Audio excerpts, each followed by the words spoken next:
Good morning বন্ধুরা, তোমরা সবাই কেমন আছো? আশা করি তোমরা সবাই ভালো আছো আর আমি তো খুব খুব খুব ভালো আছি।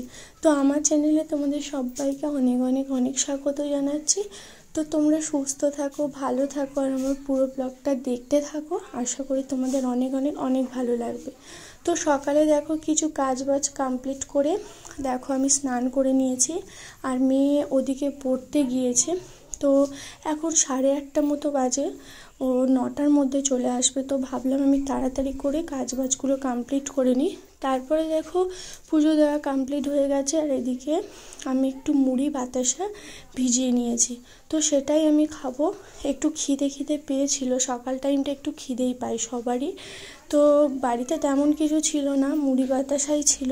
তো ভাবলাম ওটা একটু ভিজিয়ে খেয়ে নিই, তারপর রান্না বান্নার ব্যবস্থা করতে হবে। এটা কি? এটা কি? রস? আমি দাও খাই একটু। তুমি খেয়েছো? আর এটা কে? কার?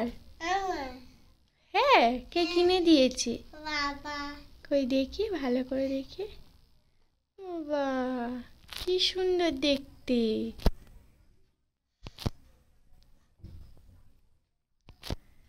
আর একে কি খাওয়াচ্ছ এটা?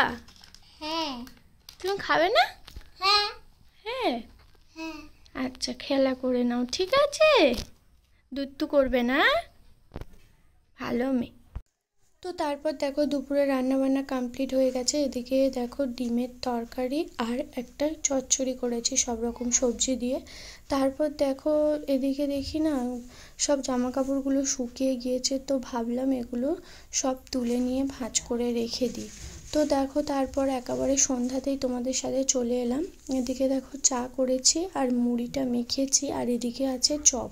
তো এই দিয়ে আজকে সন্ধ্যার টিফিনটা কমপ্লিট করব। তো তোমাদের ভিডিওটা কেমন লাগলো? আশা করি তোমাদের ভালো লাগলো। প্লিজ তোমরা একটু সাপোর্ট